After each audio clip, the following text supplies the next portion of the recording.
Hi, good morning, everyone. My name is Ryan. As I'm sure some of you have been following on my posts here, I've been going through this real unfortunate battle with Worksafe BC denying my claim. I know a lot of you are here as well because you are being faced with the same kind of oppressive behavior. Worksafe BC denying claims without any sort of fundamental reason or basis as to how they're doing it. Just for the record here, I'm not a conspiracy theorist. I'm not peeking out my blind saying somebody's watching me. Everything that I have here supports the direction of the basis of why I feel that this company is acting in a very corrupt and not transparent way. So there's not going to be any outlandish claims during this video. First off, let's start with something called Bill C-16. Now, what Bill C-16 has done, the federal government had found that they wanted to make sure that people reporting in the Canadian media industry would be paid fair money for their work, and I get that. That makes perfect sense. However, where this creates a bit of a crux between social media and the public and getting proper informed information is we're now no longer able to post news articles that support where we're going. So I'm going to have to rely on doing it this way, right? Like everybody else. And unfortunately, people watch a video and within a minute, they're kind of already distracted. And this isn't something that affects them. But unfortunately, it does. And if you are ever going to be injured in the workplace, you are going to be placed in the same system that pretty much all of us are right now. It's not something new that Worksafe BC has been denying claims. This has been going on for many, many years. And I've kind of figured out a bit of a meat chart, which we'll get to a little later on down the road to explain how these government systems work and probably provide a very good explanation as to their justification and how they can keep this system in place to benefit themselves and I guess I would say their ableist agendas. Because in all reality, if we had a fair system here, I don't understand why individuals would want to victimize injured workers further. It makes absolutely no sense to me. I'm an empath. And when I see somebody that's going through a struggle, I want to help them. So my lens is I think that everybody in the world should be that way. But obviously, if you've got financial motive behind something, that's not going to be the case. And we're going to cover this as well in this video here. In 2012, there was an article that was released, I believe it was the CBC, indicating that Worksafe BC staff received bonuses based on the fact that Worksafe BC was very profitable that year. They each received $1,400 bonuses. And there was a lot of outrage surrounding this because small businesses were seeing that the premium should go back to them if there's a cost savings, lower insurance rates and whatnot. And I would agree, if there's a cost savings in an insurance industry because things are going well, those rebates should go back to the people that are paying into the system. Makes 100% sense. I came across an article in the Vancouver Sun. This was a short time ago, but it was on the web quite some time ago regarding public sector employees. And they wanted to create an equal ground between men and women to make sure that men and women were getting the same sort of compensation for doing the job. And again, you know what? That makes perfect sense. So, for any individuals that earned over $75,000 in the public sector, this would need to be properly reported to the government. This way, they could ensure that both men and women were getting equal compensation for their work. Now, upon doing this, I was doing my due diligence, trying to figure out medical advisors, and I was kind of going off into the tall weeds to investigate to make sure that, hey, what is the incidence of these medical advisors? I wanted to research decisions to see if there were certain medical advisors that there was a great deal of denials based on that. And as I was looking for that information, I pulled the public sector database off the website, and I ended up just taking out all of the Worksafe BC employees out of there so I could get a scope of the individuals working at that particular organization. And then from there, I could look at the medical advisors, get names, and whatnot to support where I was going and investigate. And as I did this, I was going through the name. I was cross-referencing with the College of Surgeons and Physicians, so I could see if these people were actually licensed, what their scope of practice was, to determine whether they were actually even qualified to make these decisions. Right? If you've got somebody like a medical specialist, one would think that this specialist, their opinion would trump that of, say, a family practitioner or just somebody that does a general practice. So this is what I was engaging in there. And as I was going through these medical advisors, I came across somebody with the the name Employee F, and I thought, wow, what a weird name. There's somebody named Employee F, last name Employee, first name F or initial. So as I went on the database for the College of Surgeons and Physicians to look up this Employee F, nobody came up, and I thought, well, there's something more to this. And then I ended up going into the full database of all of the employees, and wouldn't you know, I came across not only Employee F, but Employee A, Employee B, C, D, E, G, H, I, J, K, L, M, N, O, P, and that I did. I calculated based on using the spreadsheet, which I love Excel because you can put in formulas and make actual calculations.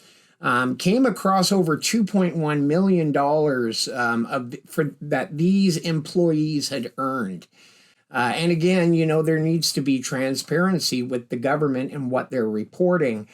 So I thought that this was rather suspicious. I have actually moved this information to a couple media outlets so they can do their due diligence and hopefully bring this to light for the public, because this is quite outrageous here. And it made me kind of reflect on that bonus structure. So, there was a lot of flack for these $1,400 bonuses. So a good way to make sure that nobody knows your employees are getting bonuses would be to create some sort of deceptive means to funnel money through that's not really accounted for. And if you download this database, you'll notice that the employees are kind of spread throughout the spreadsheet because there's over 100,000 employees in the service sector. And as you kind of cut and paste to get more of an idea of the individual organizations, it's like finding a needle in a haystack. And I found the one needle when I was looking at the medical advisors, and then I noticed once I did the broader picture, I found a bunch of them all spread throughout the organization. And looking at a spreadsheet of over 100,000 people, you're not typically going to be looking for something like that. So, it seems to be a really interesting way that they've done this. However, I believe that there needs to be some you got some splaining to do, Lucy. This is just something that is unacceptable. And if in fact, these public sector workers are receiving bonuses because the company is more profitable, that to me would constitute a conflict of interest. These people are put in this organization to cover workers injured in these workplace accidents. And this organization is put in place so people can't sue the employer. So really, you've removed our right to sue the employer for negligence, undue care and attention, et cetera, et cetera. And now we don't even have any sort of remedy underneath this system that was set up to provide individuals such as myself and many others for the workplace injuries. Unfortunately, there is a stigma associated with people on workers' comp. I myself know people that had these really questionable workplace injuries. However, that represents a very, very small percentage of the people that are actually genuinely injured and they need help and support. During this reporting period, Worksafe BC had just around 2,200 employees.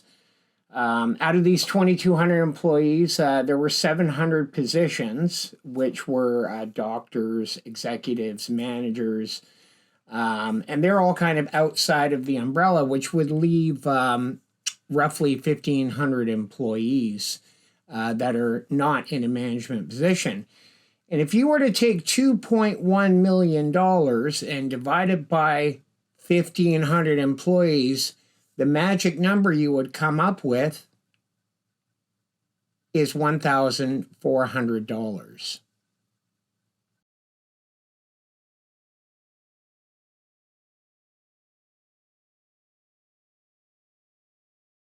I've used a bit of a meat chart, I guess you will, just kind of outlining how these organizations work. And I've utilized both Worksafe BC and ICBC because these seem to both be two very questionable organizations.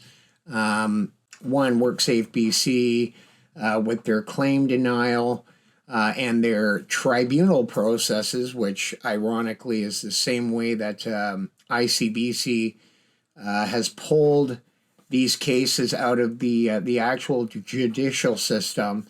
And essentially it allows this organization to kind of operate outside the boundaries of the law, not looking at all of the factual evidence, but basically being able to kind of pick and choose what they're going to observe and what they're not going to. And this all ties into their, what I would call, ableist agendas. As well, there's another aspect, statistical manipulation. So I've created this little flow chart just to kind of show you workplace injury and car accident claims. They're both relatively similar as far as the processes, different laws. But so let's look at a workplace injury or a car accident being accepted. This would make the funds come out of the coffers of Worksafe BC or ICBC.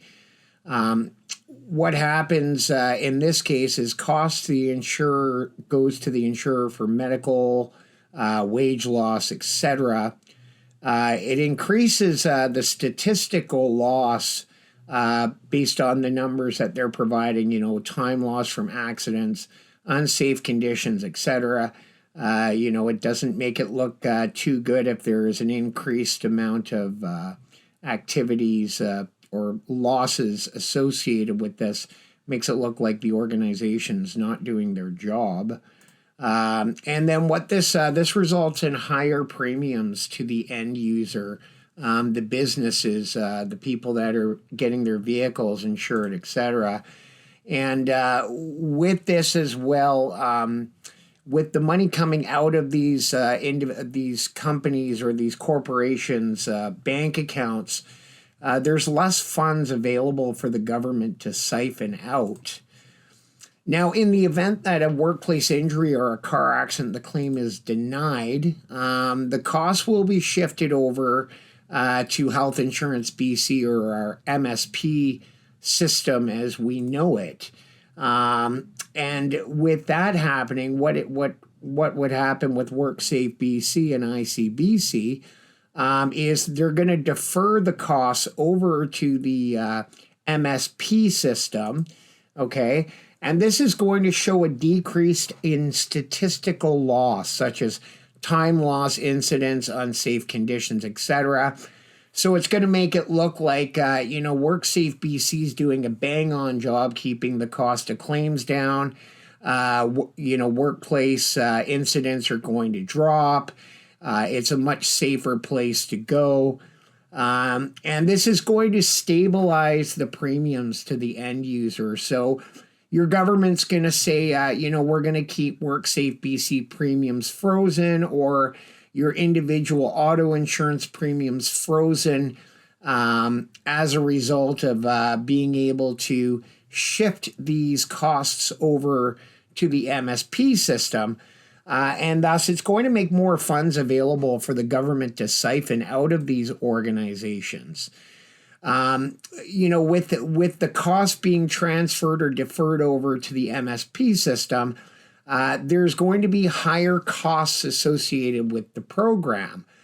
And what that at some point is going to show is that the current system where we're not paying MSP premiums is not sustainable. It's going to result in the re-implementation of MSP premiums, and thus, in the same time, it's going to sustain the WorkSafe BC and ICBC systems to allow the government access to additional profits for whatever reason, so they can have their $6,000 a night hotel stays, or they can give themselves and their party members bonuses based on, making the budget balanced or showing much less loss. And with that being said, that's kind of it in a nutshell, really. There's a lot of changes that need to happen. A lot of people get kind of sidetracked and they become emotionally invested in their own case, their own injury case, kind of like I have. But, this would limit their ability to kind of see a bigger picture and what's really happening. And it's really unfortunate that these systems are abusing the people that they're designed to protect, right? It's not about safety first. It's about profits before protection. So that's kind of, in a nutshell, what I've got here. There's probably going to be more stuff that I'm going to uncover. I do have to work on my own case, which I'm presently, I just filed a review for one decision. And unfortunately, this is going to create a very long, dragged out process, which is going to impact me financially, as it's doing with, hundreds, maybe even thousands of other poor, victimized, injured workers across our province.